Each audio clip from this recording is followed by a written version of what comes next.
Lots of time when you listen to the industry, the comments is that the majority of data show no effect. That is not true. What is true is that researchers have looked at many hundreds of cell phone radiation studies to see what the biological effects are. Overall, they find that about half the studies find effect and half find no effect. However, when you group the studies based upon the funding source, you find the studies funded by industry typically find no effect, and the independent studies find negative biological effects. Makes sense to me that we need more funding towards independent studies, but in America, that has been the opposite of what has happened. Sadly, almost all the research done now is by big telecom, as independent science has been completely defunded. Our federal government has totally shut down all funding for this kind of research, and that's been the case for, 20 years? Why there is no funding? For a variety of reasons. We have a very aggressive telecommunications industry. More later on what kind of science they say proves safety, but for now I'd like to take a look at a small independent experiment on RF that opened my eyes. This experiment used dark field microscopy to observe red blood cells. Pretty important, those little guys.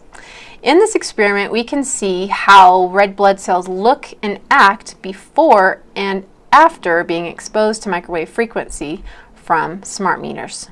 Now, for those who don't know, a smart meter is a digital version of the old analog meter that goes right on your home. Now, they've started installing these smart meters all over the country without the permission of the homeowners within them. They pulse RF frequencies spikes several times every minute. Here you see how the red blood cells behave before the exposure to a smart meter. Normal cell walls, fairly separated and looking healthy. So after 2 minutes of exposure in front of the smart meter, He said 2 minutes. at about 1 foot away, we see a totally different story. Sample 1, you can see a lot of degradation in the cells. The cell walls have been broken, and you see changes in the cells which are called mycoplasma. It shows a mutation to the cell. In the second sample, we see a different type of degradation to the cell membranes. You can see a corrugation here. This is called bottle cap formation. So this third subject, when we did her sample, she had to be pulled away from the meter after 45 seconds because she complained about a increasingly severe headache. And here you see a phenomenon called rouleau, where the red blood cells are stacking up. Every single one of these is a degradation. By the way, this was taken from a movie called Take Back Your Power. Please check it out on YouTube if you want to learn how smart meters are capable of surveillance on your home, how they have been responsible for hundreds of house fires. Saw the meters fully engulfed in flames when I came in. How they make our electrical power grid hackable by outside forces, and yeah, the health thing. If you're not looking at the screen, please look now. Watch this little demonstration. It takes just a minute. This next clip is probably the most important in the entire piece because it's going to give you a very clear picture of what kind of levels are deemed safe by our government compared to other countries and compared to what independent science is warning us about biological impacts. The data we're going to look at are all published science, testing results, or public standards. At the bottom end of the radiation scale of what's called power density or signal strength is the minimum level at which cell phones will work. Pine needles were found to age prematurely at 0.000027. At short-term exposures of 0.05, children aged 8 to 17 experienced headache, irritation, concentration difficulties, and behavioral problems. Point 1 is the biobiology or building biology guideline for extreme concern. 1.0 produced sperm DNA fragmentation and a decrease in sperm viability in vitro. Also at 1.0, the science shows the following bodily effects can occur: headaches, dizziness, fatigue, insomnia, chest pain, difficulty breathing, and indigestion. 2.5 saw altered calcium metabolism in heart muscle cells. 4.0 changes in the hippocampus affecting brain memory and learning, and at 6.0, DNA damage in cells. So, where are smart meters on this list? Electrical Power Institute in December 2010 measured a single Itron smart meter with pulses up to 7.93 microwatts per centimeter squared.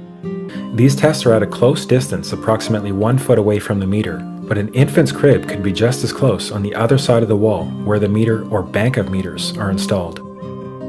Even though there are all these known health effects at levels far lower, Switzerland, Liechtenstein, and Luxembourg see fit to set the standard at 9.5. And China, Poland, and Russia, 10.0. This is the same level at which behavior has been altered, producing reflexes of avoidance following 30-minute exposures. A room of 12 smart meters, very common and even a conservative number in an apartment building, tested at 19.8 microwatts per centimeter squared. So how can utilities and governments get away with forcing these devices on everyone? This is how.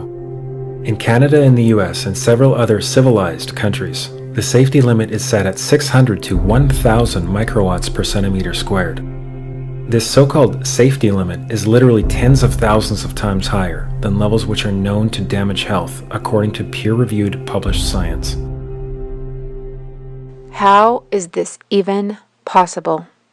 When you see this comparison of America's approved radiation levels next to some northern European countries, it makes news like this make more sense. France has banned the use of smart devices in schools. Children between the ages of 3 and 15 will have to leave their smartphones and tablets home. France's education minister says the law protects students. So this is a picture of St. Augustine School, I believe in 2015, when they ceremoniously removed the Wi-Fi router. Even a few small private schools in America have erred on the side of caution.